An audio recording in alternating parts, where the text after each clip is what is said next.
Hello and welcome back to another episode of Recruiting Better, where I'm joined by the one and only Anthony Iannarino. Anthony is a 6 times author, trainer, sales leader, keynote speaker, internationally acclaimed sales thinker, but also a long-time recruitment business owner, recruitment leader who spent, I believe, 37 years in the industry, although hard to believe to look at him. Anthony has written books including The Only Sales Guide You'll Ever Need, The Lost Art of Closing, Eat Their Lunch, Elite Sales Strategies, Leading Growth, and his most recent book, recently released, The Negativity Fast. Anthony, I'm so delighted to have you on the show. I was confiding in friends of my family last night that you are the number one guest, the absolute pinnacle of my list of all-time guests to bring on the show, in part because of your amazing writing in the world of sales, but also because everything that you learn and share is imbued with your unique take and experience that stems directly from the recruiting and staffing industry. So I'm really looking forward to this conversation. Thank you for being here. How many years have you been in recruiting? 15 years. 15. Okay, that's a long time. So I noticed that your hair is going away. And at some point, if you stay in, you're going to end up with a white beard too. Just hang in there. It's happening rapidly, Anthony, and maybe I'll whittle it down to more of a goatee over time as well. So yeah, we shall see. But look, as I say, thanks so much for being on the show. And I mentioned how important it is to me to have this ability to have this conversation with you and to share your messages with the recruiting world and the audience for this show. And part of that is because you taught me through your writing so much about what it is to be consultative, what it is to sell in a commoditized market, what it is to win business in recruitment, where it feels as though the only way we can compete is based on our rapport, our likability, having good timing, or being able to reduce our fees to the lowest levels. And in the work that you do, there's so much that I've learned about how we can take a value proposition that is differentiated, even when the thing that we do, the thing that we sell, is the same as everybody else. So can we start this conversation by you sharing a little bit about what it means to you to be consultative? Before we started recording, I was talking about the two brain surgeries that I had in 1992. And what I recognized at that particular time was that you really want somebody who is an expert and an authority and somebody that knows way more than you do. And that's what you're hoping for when you go into some situation where they're going to open up your skull and work around your brain. So every client that you have and every client that you want is looking for somebody who they believe can help them understand what to do and to make sure that they're successful. And so when you're not consultative, let's say you're just a run-of-the-mill salesperson, like you're not consultative at all. You've got a product, you've got a candidate, you want to put the candidate in front of them. Mm-hmm. The candidate is registered with a whole bunch of people, right? Like there's nothing unique that you have that somebody else couldn't do. So the thing about being in a commoditized industry like this is that what my belief is that the only thing that we have to create a preference to buy from us is the sales conversation. That's the only thing that we have, because I was in temporary staffing, light industrial. So everybody's got a database. All of the people in my database are in their database. Anybody could get them. And what I realized on a number of times where I happened to be in a situation where there were other salespeople in the same conversation that I was in, which is really a rare thing. So the limited big company, I was sitting in the room. My competitor, Adecco, was in the room. Mm-hmm. My other Manpower was in the room. All three of us are in there. Now, I was a recruiter, and I had maybe 5 years of experience operating, not as a salesperson. I was still selling, but I wasn't, that wasn't my title. But I sat down and I listened to these guys talk, and they couldn't say anything. Like, they didn't really understand anything about how the business works or how the client's business worked. And I noticed that they just, all they could talk about was, we have this many offices, we have these processes, and everybody can do those things. So I just noticed while I was watching there, I thought, I'm going to take both these guys out. I'm going to take them both out. Like, they're not, they don't know what they need to know to have the conversation that I'm having. So I stayed very quiet for most of the time. They split the business 3 ways that year. So I got a third, Adecco got a third, and Manpower got a third. The second year, I got 100% of it. And I did that for the next 4 years with that particular client. And it was so easy to get rid of them just because they were not valuable to the client. And I'm looking at the client, I'm watching him, looking at what they're doing and what they're saying. And they proved that they don't really understand anything. And I noticed that that's how a lot of people went about these things. And I would ask every client that I sat down with, tell me what's the most important thing that you need me to help you with. And they would say something, they would not say, I need you to get me people. They didn't never say that. They would say, we're actually spending too much money on labor. We don't have enough throughput. We need better people. We need more people on the floor helping them do these things. And I started to realize at that time, I was only 25, but I did have a good mentor in California for some period of time. And what I noticed is that they don't want people. They want the outcome of people. And that's not the same thing as getting them the person. Getting the person is easy. Getting the outcomes is difficult. So I spent all my time asking everybody, what is that strategic outcome that you need? And then once I had a nice list of those, it's going to be getting us flexibility, making sure that these people can be hired on so we can lower our cost of requiring these people. It's having the right throughput and having the right people on the lines and all of those things. It was anything other than get me people. It was something else. So I just started the conversation there, because once I realized, like, that's what leaders don't want. They don't want to buy anything. They want an outcome. And if you give them the outcome that they want, then they like you quite a bit. And so this is the idea in Eat Their Lunch of coming in from the right. Like, just go ahead and start explaining, I can help you with these strategic outcomes that you need. And that's a good place to have a start of a conversation. It's a lot better than saying, let me tell you about my company. They don't need to know that. There's nothing you can say about your company that they're going to go, wow, Ben, that's so amazing. I was going to buy from somebody else, but since you said that, I'm going to buy from you. It just doesn't work that way. You have to create value for them. And it turns out that the higher up somebody is in the hierarchy, the more that they're just concerned about the outcomes. Can you get the outcomes for us? And if you do that, you're in pretty good shape. Yeah, I hear that. And it's really interesting that you mentioned the concept there of coming in from the right, because that was one of the biggest shifts that I learned from your writing, but also share with so many of the recruitment leaders that I talk to now. When we recognize that so much of what is traditionally included in a pitch deck, for example, is about us. It's about how we operate. It's not even about how we operate. Often it's about who we are and the fabric of our business as status symbols. And I don't know when that was a powerful element of a sales conversation. I suspect Todd Capone would probably tell us that it never really has been, right? Todd Capone goes to the sales history podcasts and former guests.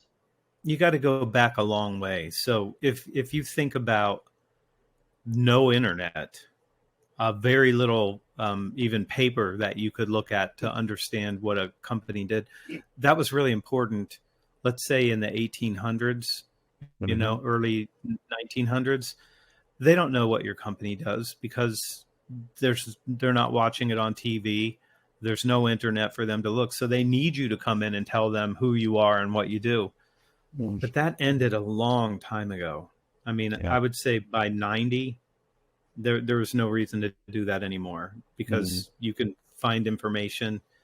And now their buyers are just going out and looking for somebody that they're going to just go out and look, because the information's everywhere. There's no reason for you to do that. They can go to your website and find anything that they want. So that doesn't create any value anymore. But still, people do it. They still want to start on the left side and think that they're going to get to the strategic part later, and it's just not going to work that way. Yeah. So let's just dig into that for a moment then. That idea of the difference between starting on the left side and coming in from the right. So the way that we visualize this is a table, isn't it, with the lowest amount of value that a salesperson or a recruiter can add is in the first kind of bottom left column, and that real trusted advisor, that real true partnership relationship sits in the top right, in the highest column, the fourth column on the right.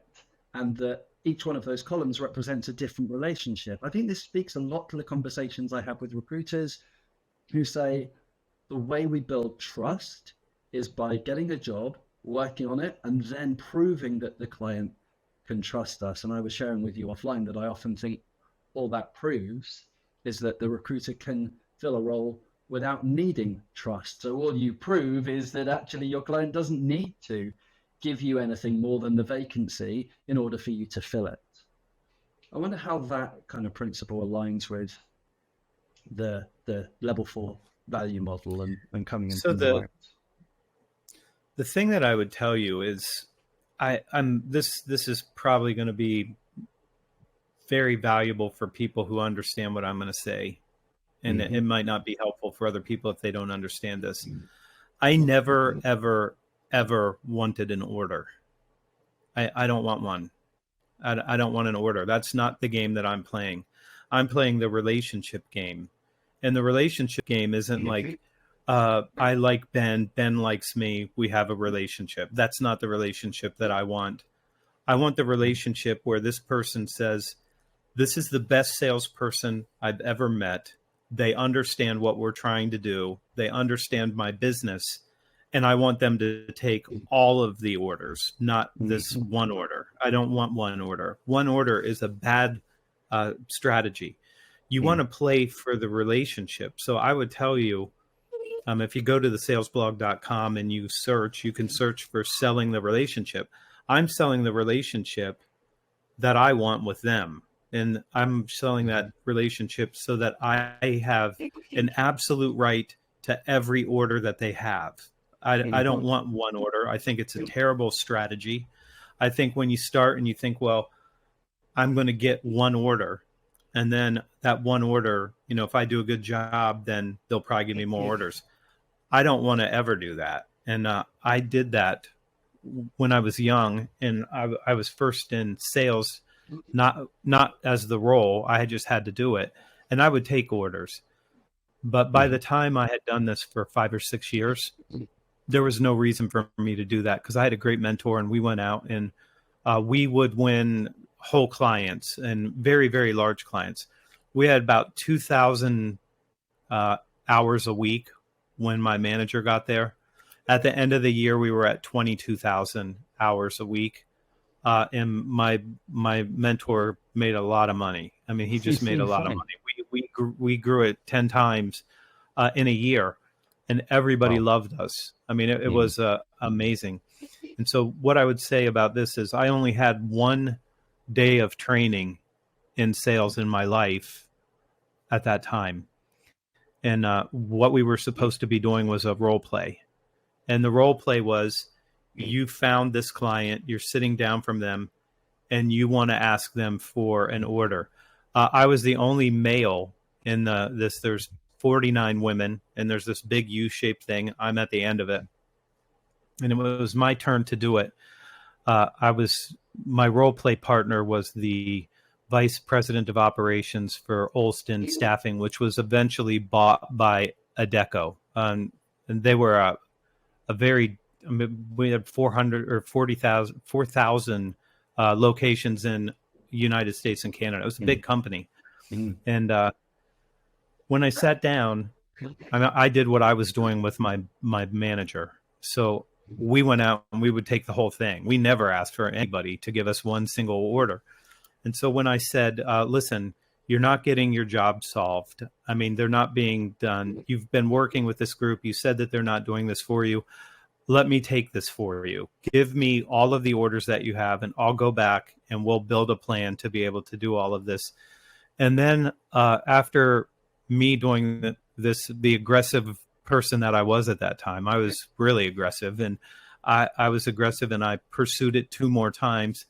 And then I got taken out of the room and into a closet where the vice president said, "You're scaring everybody to death."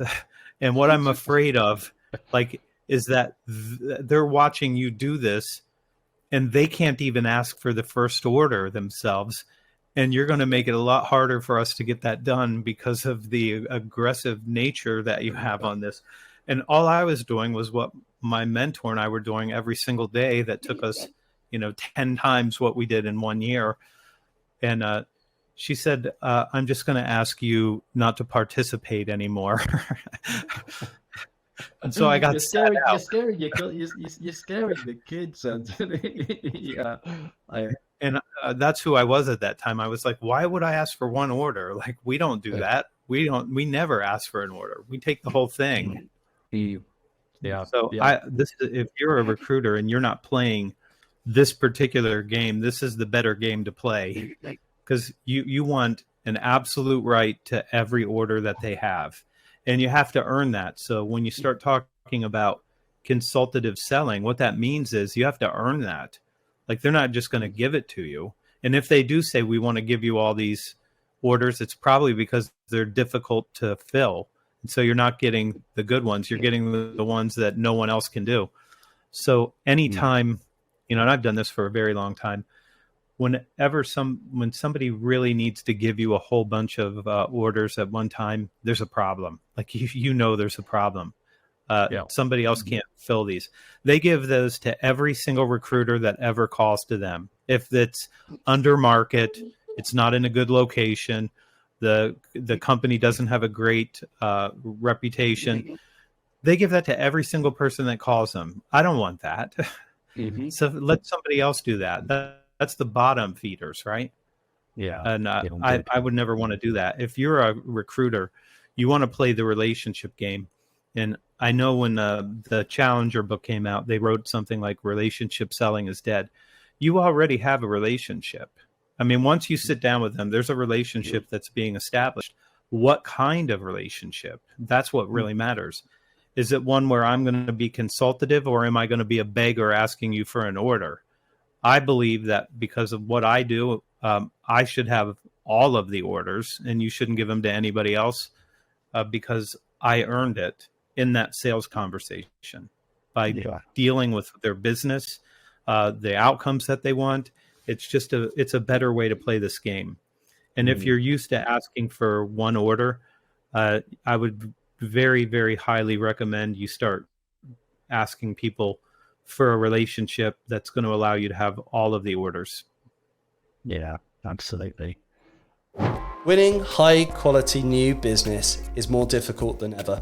And as you know, we are strong advocates of using email in your BD outreach. But we also know that using email outreach campaigns is more and more difficult. Google and Yahoo have upped the bar in terms of what they consider to be spam, and so working to create great results from email campaigns is more and more difficult. And if you're sending messages at volume from your primary domain, you really need to be worried about domain health. Not to mention the fact that only the most hyper-relevant, hyper-tailored content is going to get the kinds of responses you want from your clients. Our partner Outstation does all of the heavy lifting for you. It's an amazing tool that runs end-to-end services from data collection through segmentation, through using AI to really target and get specific about who you're sending messages to is a real game changer in terms of the way that we use both a combination of technology and that human touch. Outstation goes a level beyond anything that we've ever seen before. And we've got clients all over the world in different sectors across recruitment who are getting fantastic results just from using the tools at Outstation. If you want to check it out, head to the show notes. There's a link there for you. And if you go through to their page, they will give you 15% off a discount from your first order. So go check out Outstation, change your results from your email campaigns, and it'll help you win more business. I hear that and see that so powerfully in the work that I've been fortunate enough to do with my clients over the last several years. And what we see when we start this conversation, where I start the conversation with them, is typically the relationship game they've been playing is about getting an opportunity. They've been buying.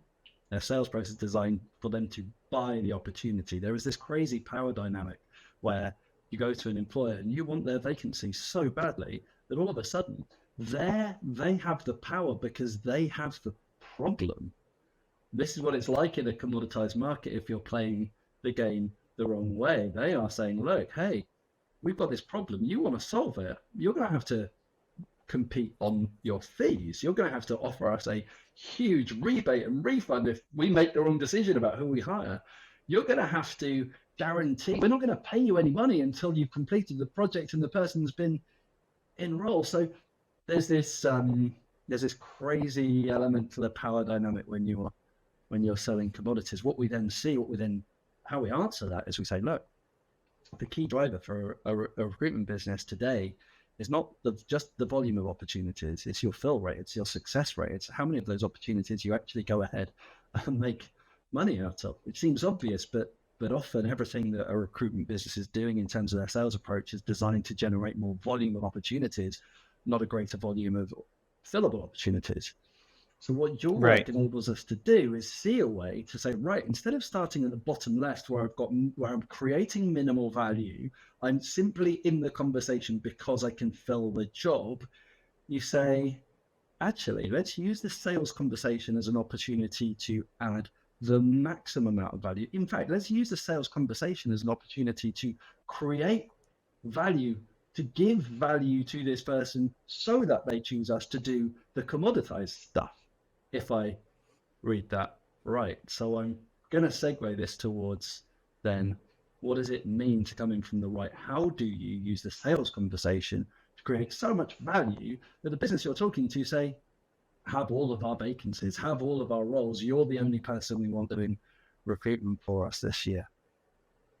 I've done that from 18 years old till now. I mean, I've always tried to play for the whole thing. Sometimes I would have to remove somebody. I will say that the coming in from the right is the right thing to do, even though people don't really understand it. You should be an expert and an authority on whatever it is that you're doing. So whatever, like maybe you specialize in something, you should be the best in that. And you should be able to start that conversation. I have so many people in sales that say, well, I want to sit down and I want to understand their problem. And I'm like, how do you not know their problem? Like, how could you not? You've been doing this for 3 years and you don't already know what your clients want and what problems they're solving or trying to solve. I think it makes you look like you have no idea what you're doing and you're a beggar. So there's two kinds of salespeople. There's a salesperson that needs something, and then it's a salesperson that recognizes that their client needs something. And so you're in one of those two categories. Right. My category is, I don't need anything from you. You need me because I know a hell of a lot more about this than you do. And at 37 years of having done this in this industry, I know way more than they do. And I will teach them what they need to know because that's what consultative means. I'm going to give you information that you need to know to make the right decision for your company to get those strategic outcomes. That's my role. So I'm going to be the expert and the authority. And if you are a recruiter and you're listening to this and you're a recruiter, you need to rethink your identity. Your identity is, I'm a consultant, and I'm going to sit down and I'm going to teach them what they need to know to get the job done that they need to make sure that their business runs right.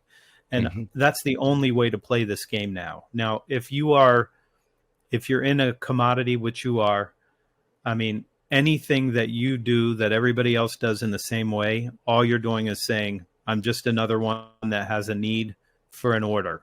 And that would never, ever occur to anybody that I'm sitting across from. I don't need anything from anyone. I'm here to give you what you need. And if you don't practice this that way, you don't have to be arrogant. You don't have to be aggressive. I'm probably one of the softer salespeople you will ever see because I am an aggressive person. So most of the time when I'm talking to a client, I would say something like, Ben, would it be okay if I shared with you the 4 trends that we think are going to have the biggest impact on your particular industry? I'm asking for permission. So I'm putting myself in this permission-based conversation that I'm doing with them. And I'm doing that because I don't want them to think that I need anything from them. And I don't want anybody to think I need anything from them, because I don't. I can go get another client anytime I want, and most of you probably can. I would just say that if you're not playing the game that way, there's a better way for you to play that game. Yeah, indeed. You are scarce, they are abundant. That is the framing for our conversation. And so this takes us, the answers that you and the comments that you made there take us towards this concept that readers of your books will know, particularly off the back of elite sales strategies, will recognize this language of being one up. So can you tell us a little bit about how being one up pertains to this world, to the world of creating value for your clients through the sales conversation? I'm a very, very wide reader. So I read all kinds of things from all kinds of different people. There's another guy that's from England, Alan Watts. And Alan Watts was a Buddhist. I don't know if he was really a Buddhist.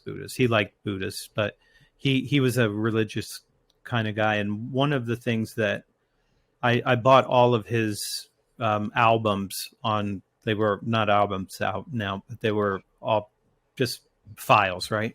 And I listened to them in order. And in the second one in that series, he read something by a guy named Jay Haley. And it was published in a magazine called Etc. And this is probably in the mid-60s, somewhere around there. It might even been a little bit earlier than that. And what Jay Haley had come across was a 3 set book of nobody. I got to read this book except for Haley and maybe one other person. It was a person that was interested in psychoanalysis, getting psychoanalysis and learning how to be a psychoanalyst at the same time. And this person, I don't know if it's a man or a woman because we don't know who that person was. It's not been defined anywhere. But this person was at Potter's College in England, and Haley got to read it. And the title of it was something about the nature of being one up in psychoanalysts. And what the person observed was that when the person needs a psychoanalyst, they want that person to have information and ability to help them feel better. And so that would be one up. But then at some point, they would start to change the relationship. And so they would say, Dr. Browning, you're a terrible doctor. I don't even know why I come here. All you do is take my money. I never feel any better. And then because everybody's been following Freud for all these years, the psychoanalyst says nothing. They don't say a single thing. They just sit. and they're looking at like the fish bowl or something, and they have no interest in the person. They're just sitting there because the person's really doing the work themselves. And then that person would say, "Oh, Dr. Browning, I'm so sorry. You're a great doctor. I always feel better. I apologize." And they would put themselves back in the one down spot. And it's because they really don't know anything, right? Mm-hmm. And I thought, as soon as I saw that, I know this dynamic. I know it. They think because they've done something in the past and they've made a decision that they know everything that they need to know. And so sometimes they will pretend like they know things that they don't know, that I do know. And I'm going to always start by making sure that they know that I still have information disparity. I have information that they don't have because my experience is so different than theirs. They buy from you one time, but you sell every single day. So the number of experiences that you have are so much greater. You can see things that other people can't see simply because they don't have the experience to know what to look for and what it means. But I would do that. I know I can see things that they can't see, and I can show it to them. And so part of elite sales strategies is helping them discover something about themselves that they don't know. And so that's one of the things that I do in a sales conversation is I try to help them see something that they can't see already so that they can make better decisions. So I'm not doing discovery because I need to know what your problems are, because I already know what they are. And I already know what the results are that you want. So if I had to say, well, what kind of problems do you have and what are your pain points? Then I would think, is it your third day on the job? Like, how long have you been doing this? Yeah. You should know these things. So instead of that, I try to get them the information that they need. And it turns out that they like that a lot better. And it causes people to want to spend more time with you because they're trying to figure out, how do I become successful doing these things that I need to do for my business? And I think that that's a shift that most people in sales training and sales development, I don't think they even understand it. And partially because a lot of them haven't had the same experiences that I've had. And a lot of them probably wouldn't want to do this the way that I do it. I mean, I'm always going to brief people, and I'm always going to start the relationship on, I have a lot of information that I can share with you. And I'm always going to start at that part. I won't talk to anybody unless we do it. It's not, if they don't get the briefing, they're not having the context that they need to have the conversation that we need to have together. Let's just dig into what that means as well, because I think it's often the case. People hear this idea, sometimes the case. People hear this idea of, like, what information are you going to share with somebody that's going to make them want to buy from you? We're used to having to share information to encourage people to want to buy from us. But usually, as we talked about earlier, that information is information that's on our website. It's in our brochure. It's the information about how many locations we have and how quickly on average, we find candidates and how many roles we've filled of this particular type in the past and those sorts of things that these days your client knows sometimes before they agree to meet you, but certainly before the actual meeting takes place. They've looked at your website. They don't need to see your slide deck. In fact, that is a wasted opportunity. And I'm gonna read from Elite Sales Strategies, the piece that you use here to tee up the way you go into those briefings that you talk about, the executive briefings that you write about. And it says here that we've got a client who is a dream client, one who spends an incredible amount of money in your sector, one who you believe is a perfect fit for you and your organization. But there are some rules to that meeting. The rules are as follows. You may not mention your company's names. Any mention of your company will lead you to being immediately escorted off the premises. Rule 2, you must not mention any of your clients, including testimonials or any results you've achieved for them. A single mention of a client's name will cause 2 large bodyguards to pick you up by your arms and escort you off the premises. Rule 3, You're prohibited from mentioning your product. Any example of doing so will be considered a breach of your agreement with your dream client, resulting in the termination of your meeting. They're not interested in hearing about your product. Rule 4, any attempt to develop rapport will lead to an immediate end to the meeting. Rule 5, any questions designed to understand your client's problems, their hot buttons or their pain points, will lead to a hole appearing under your chair and you will fall straight into the underground car park. You have 25 minutes to meet with your client, and if you succeed in using the time wisely, they will schedule an hour-long meeting with you to explore change. How do you, Anthony, go about using that 25 minutes where you're not allowed to talk about yourself, your clients, or the person you're meeting's pain points in order to generate that kind of progression in the sale? It would probably sound something like this.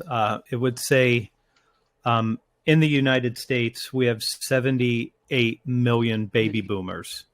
Every day in the United States, 10,000 people turn 65 and start their way to retiring.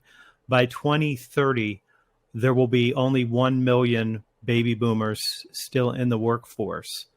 There are no generations behind. I'm Generation X. The millennials are behind us. Even the two of us together cannot make up for what the baby boomers did. So you're going to have all kinds of problems because the baby boomers are leaving and there's going to be a lot of jobs that are going to be empty.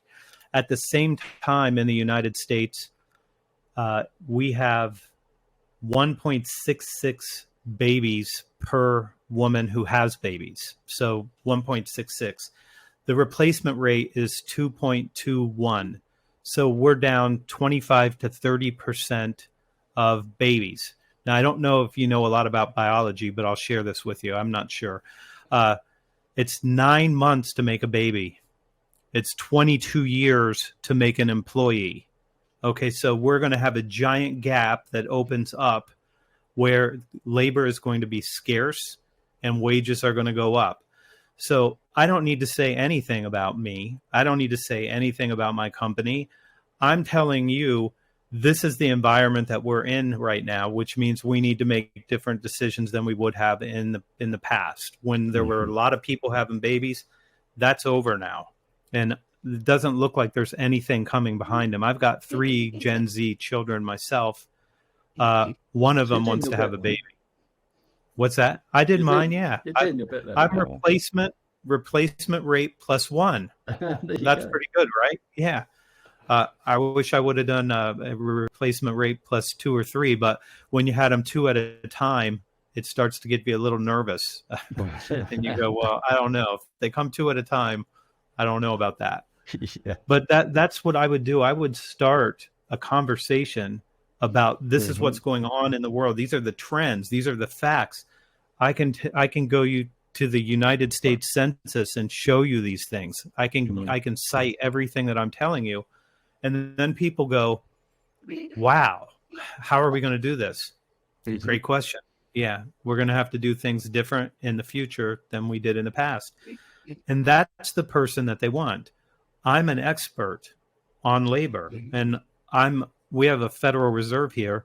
I'm on the Business Advisory Council to brief them on labor and wage growth and things like that because I'm an expert. And if you want to do really, really good work, you have to be an expert. And I don't know if I can do this. Let's see if I can grab this. Don't tell anybody I let you know the name of this book. This book right here, if you're listening to this or watching this, the book is called The End of the World is Just the Beginning, Mapping the Collapse of Globalization by Peter Zeihan. If you read this book or listen to it on Audible, there's so much data in this. If you want to know about the future, you would go to somebody like Peter Zeihan, who cares about demographics and he cares about geography. So China's in the worst shape of anybody on Earth right now. Not a lot of people know that. And then if you wanted another book, you might, this is more American here, right here, but this is a book called Generations. It's a demographic. It's a second thing that I'm going to make people read in my book club. So in the book club, these are going to be, I'm not going to make them do them back to back, but these are what I'm going to have people read, because I want you to be Oneup. I want you to be an expert. I want you to be an authority. And I want you to be able to cover the gaps in their knowledge and their experience, because when you do that and you're consultative and you're giving them this information, you're positioning yourself so different than everybody else. It's easy for them to say, I want to work with Ben because Ben gives me all the information on what's going on. And what happens when you become a trusted advisor? I can tell you two things about becoming a trusted advisor. Once that you've done this job for them, you have signed up for doing it for them forever. So that's what happens. So you're constantly keeping them updated, and they're going to go like, I don't have to talk to anybody. Ben's responsible for telling us what we need to do in 2024. It's his job to do that because he's our trusted advisor. And now they just give it to you. So they're just like, hands off. You're the one that's responsible for this for me. As long as you keep teaching them, keep making sure that they're getting the strategic outcomes, you're going to have a long relationship with people this way. So that's the first thing about being a trusted advisor. The second thing is it means you have to tell them what they need to do. So part of being a trusted advisor is the advising part. So everybody goes, I want to be a trusted advisor. Well, if you want to check this, one thing that you can do is the next time you're sitting down with a client, write down everything that you tell them that they have to do if they want to be successful, and see how much advice you actually give them. And if you don't have a list of things that you told them that they need to know and that they need to do, then you're probably not consultative enough. So everybody likes the trust part because they like the relationship, and me too. But the truth of the matter is, if you want to be an advisor, you got to advise. And so you have to know things other people don't. And part of it is what I just did for you. I just showed you, like, you can learn these things. But the other thing about this is that you have to act on the advising part. And that's where most people don't do enough work. So I've got another guy in my industry, and he asks a lot of questions. He's just like question. And then I asked him, like, what's the ratio of advice to questions? Because if you keep asking me a whole bunch of questions, I think you're a beggar.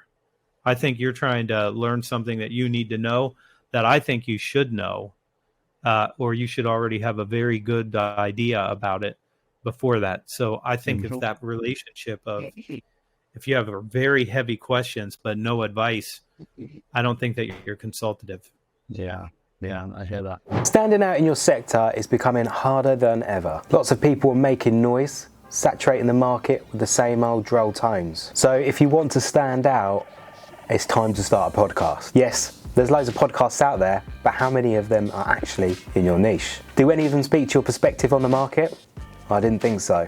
Podcasting not only sets you apart as an innovative thinker in your market, it is great content for repurposing. Here at Search That, we help you become the voice of your industry. We can stretch your content and turn it into a content goldmine, leveling up your personal brands and recruitment marketing in the process. Sounds good, doesn't it? Well, to find out more, head over to searchthat.co.uk/podcasts. And look, I want to thank you for sharing those books as well. I'll definitely be checking those out.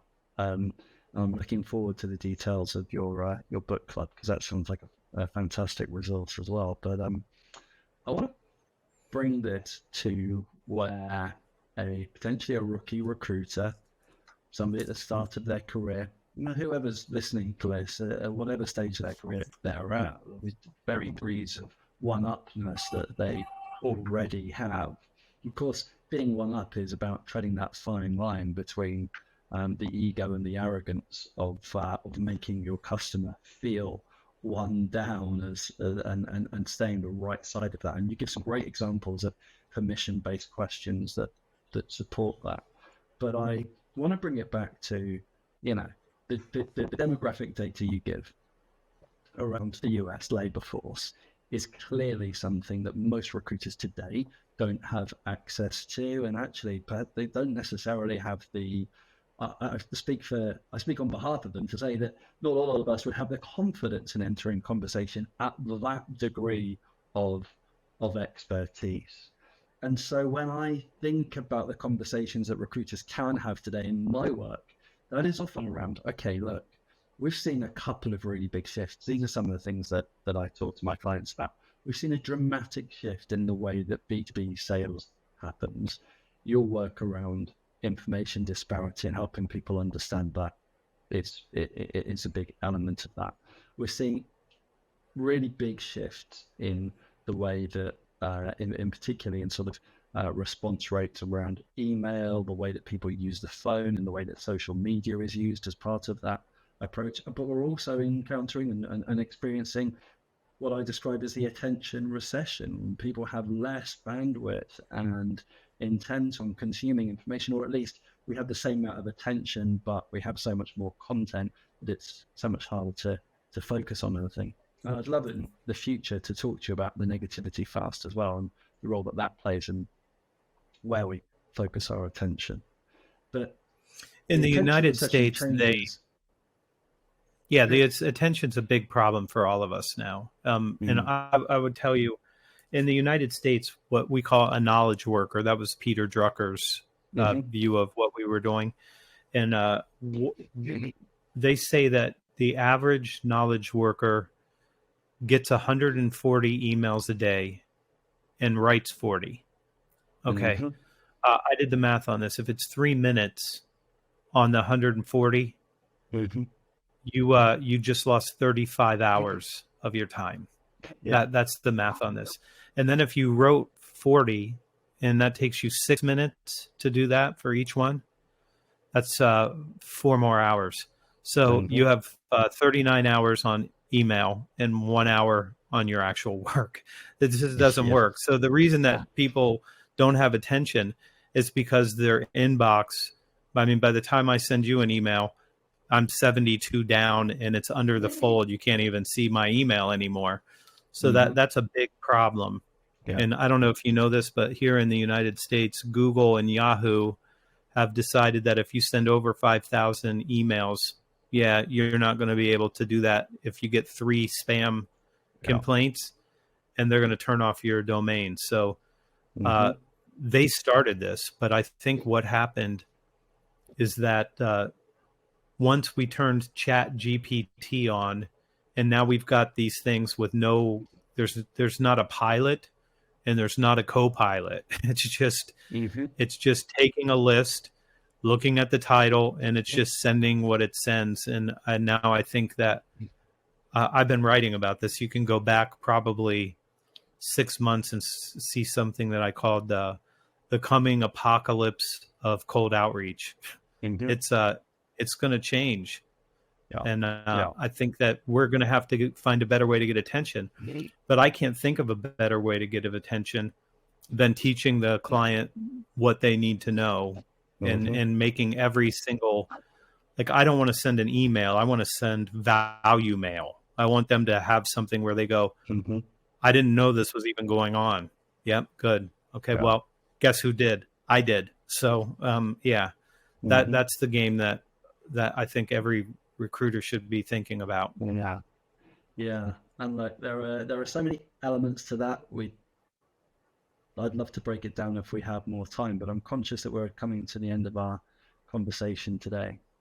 So rather than thinking specifically about the kinds of ideas that recruiters could becoming expert around and including in their executive briefing, and I want to share with everybody that Anthony is the leader in this field. Please don't be intimidated by his level of expertise. Be compelled to seek out expertise that you can share with your clients that has that dramatic of an impact. But if you're starting with talking about how people navigate the relationship between employee and employer right now, how we think about diversity and build recruitment processes that are better able to support cultural diversity and culture add to organizations, if you're able to have conversations with people around how we're seeing differences or changes in outreach to candidates as a result of the attention recession and other trends like that, if you're starting to think about those, weave those kinds of messages into your conversation, you will make progress. But I wonder whether, Anthony, you've got anything else you would add around how somebody today, particularly a consultant at the beginning of their, or a recruiter at the beginning of their recruitment career, can really step up and own and step into the shoes of being a true consultant. Are there any specific actions or steps or methods they can use to become more consultative? The first thing that they would want to do, and this is I did it when I was really young. I still do it now. I still ask people to teach me their business, and what their factors and what forces are they think they are feeling. So the first thing I would say is you have to know something that they don't know. And they don't know. I mean, I can just tell you a whole bunch. In the United States right now, we're down maybe 300,000 nurses. We're down more CNAs. We have now cardiologists and neurosurgeons doing locum tenens. Like they're going to Alabama for a month to do a whole bunch of cardio stuff, and then they're going to another state because we don't have enough of these people. For a long time, like all of our lives, people have been worried about overpopulation, and the problem is we're underpopulated.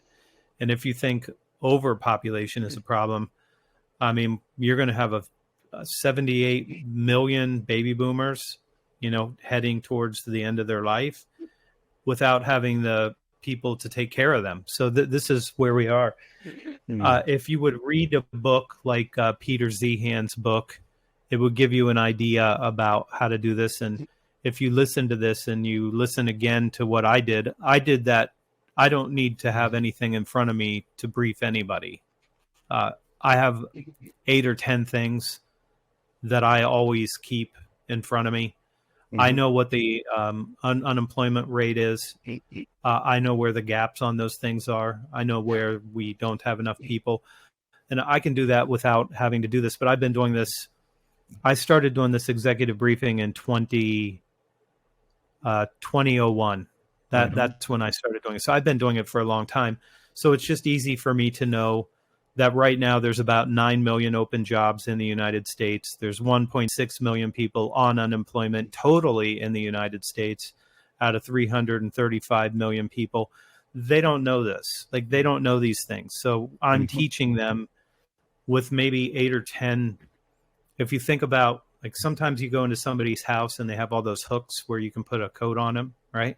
So you get 8 of those, and then just hang one thing on each one of those things, and you will have way more information than any other recruiter that sits down with that client. So it's not that hard to do.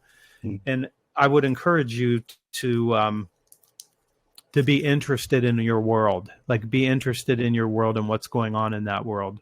And then if you are, and you're more interested in this world than other people, you will be a better salesperson, and you will have better clients, and you will have better relationships that cause you to have a greater possibility of taking all of their business, which is what you should be shooting for anyway. Indeed.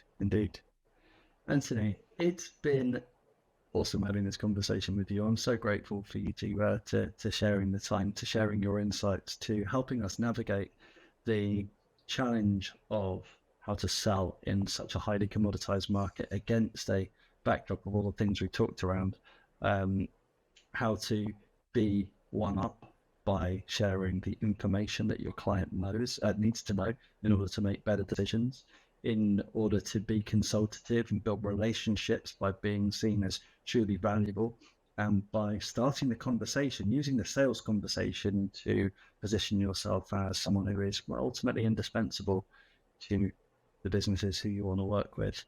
That's right. I have taken a lot from this conversation too. So is there anything else that you think is important for listeners of this show, recruiters, recruitment leaders to understand from today? Anything else that you'd like to add to?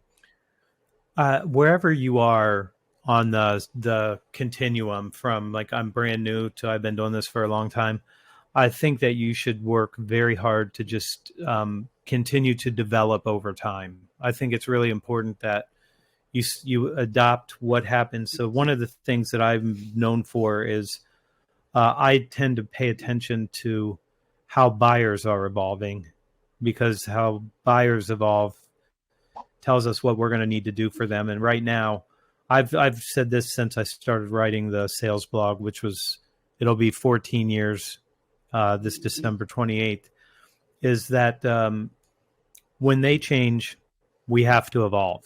And all I've had in my life is this continuing increase of value creation in the sales conversation. That's all I've experienced. It just keeps going more towards, you have to help us even more. You have to help us even more. You have to help us even more. And that's how it's been for my whole time in sales. So I think pay attention to what your buyers are saying and see if you can discern something that they want in the way of value creation.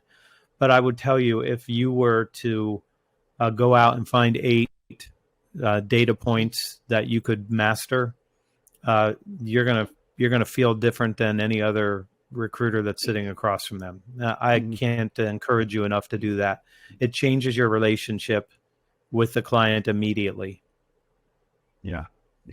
I think you've done an excellent job of sharing exactly why that is, what stakes are at play, and how we go about that. So, look, I'm very grateful to you spending the time. And Anthony, thanks for being on the show. Thanks for having me. It's always good to talk to you. Just one last thing from me. I hope you enjoyed the show. If you did, hit like, hit follow, and consider leaving a review.